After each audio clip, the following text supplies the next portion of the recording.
Let's rewind the clock. Not by centuries, not even by millions of years, but by over 4.5 billion. There are no trees, no oceans, no sky as we know it. Just space dust, gas, and the silent beginnings of something extraordinary. This isn't Earth yet. Not really. It's chaos.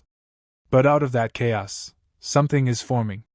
A swirling disk of debris, spinning around a newborn star, our sun, still young and temperamental.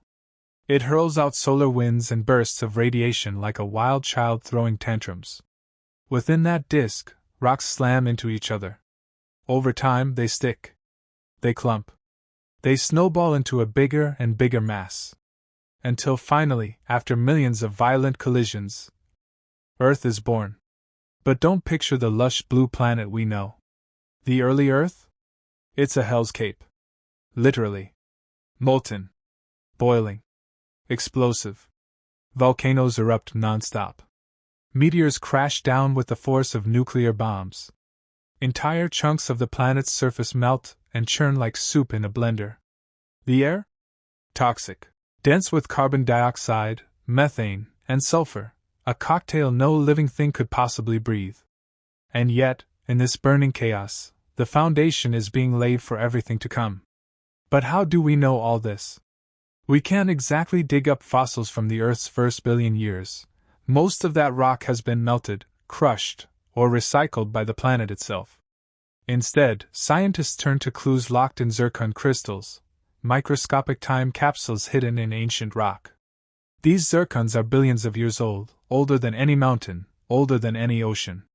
Some were found in the Jack Hills of Western Australia, dated at 4.4 billion years.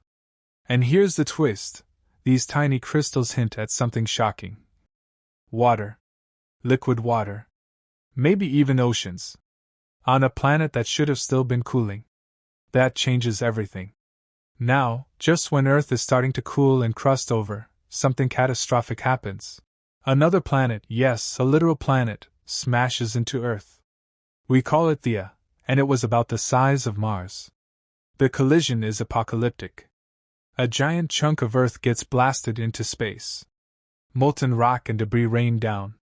But from this cosmic disaster, something new is born. Scientists believe that the Moon formed from the debris of this impact. It slowly coalesced into a sphere, locked in orbit around Earth. But it didn't just provide pretty night skies. It shaped everything.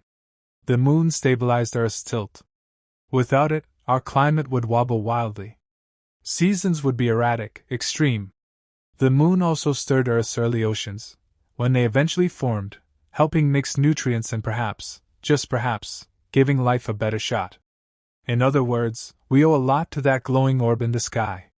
For millions of years after Earth's formation, the sky was probably a sickly orange, or even deep red, stained by volcanic gases and dense with haze. There was no oxygen. No breathable air. Lightning danced constantly across stormy skies. Acid rain may have fallen, boiling in superheated puddles. And yet, Earth was cooling. Gradually, water vapor from volcanic eruptions condensed. Rain fell and kept falling for thousands, maybe millions of years. The first oceans. Not the oceans we know, with blue waves and coral reefs. These waters were likely green or rusty, stained by dissolved iron and saturated with minerals. But they were oceans nonetheless. And oceans meant something vital. A stable environment. A place where molecules could meet, react, and maybe spark into something more. But we're not there yet. This chapter of Earth's life is called the Hadean Aeon, named after Hades, the underworld. It's a fitting name. It was a time of fire, fury, and constant transformation. And frustratingly, almost nothing from this time has survived. That's why the Hadean is sometimes called the Invisible Age.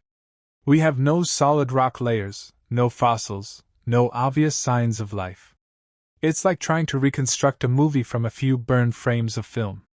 But what we do have are clues, chemical whispers in ancient minerals, subtle isotope patterns, the structure of ancient rocks found deep in Earth's crust. Some theories suggest that even during the Hadean, The first building blocks of life were forming.